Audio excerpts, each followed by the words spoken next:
So if you feel at home you're doing the heavy lifting and business is not, you're absolutely right. That's borne out in the budget.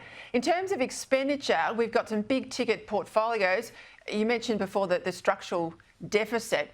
There's also structural spending in those portfolios. I mean, if you get to pension age and you're entitled to a pension, whether the government's budgeted for it or not, you will get one. So these are the things that you can only really curtail spending in these big portfolios if you are politically prepared to take things off people.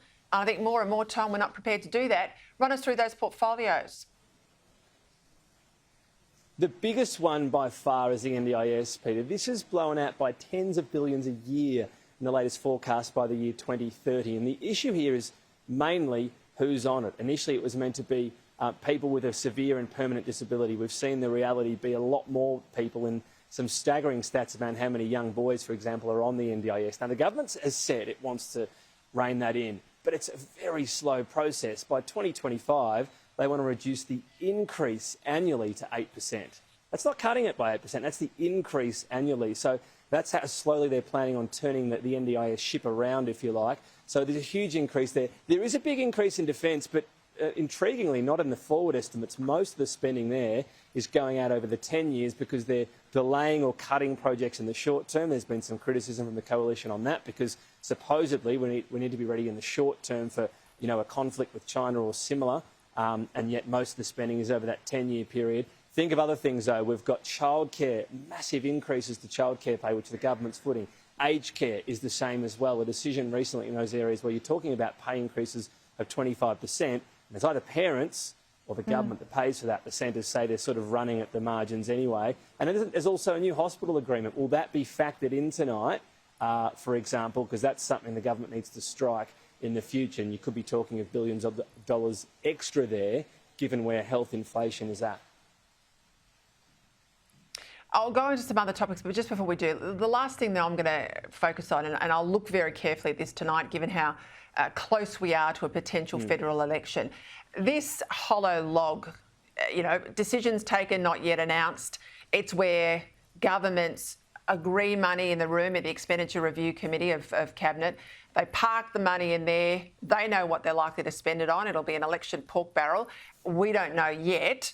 But the biggest indication, if they're preparing to go early, will be how much money is sitting there in those line items where we're given no detail, isn't it, Tom?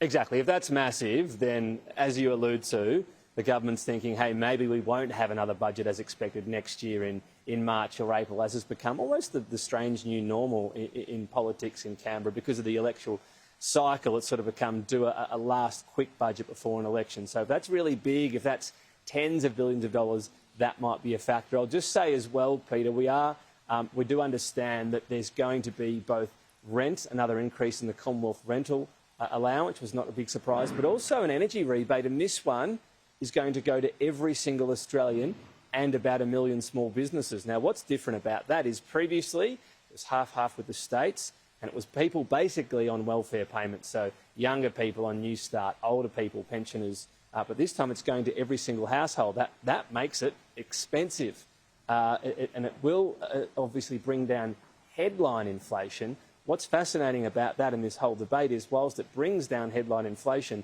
the RBA, when it talks about rate cuts, it looks at the trimmed mean. So if it sees, for example, rent and energy going quite a way down in terms of inflation, but they know that that's a temporary subsidy, they're not just going to go, great, inflation's done, we're going to instigate a rate cut. So it's possible that Jim Chalmers and Treasury are right on headline inflation, but we still don't see those rate cuts because the trimmed mean hasn't actually come down.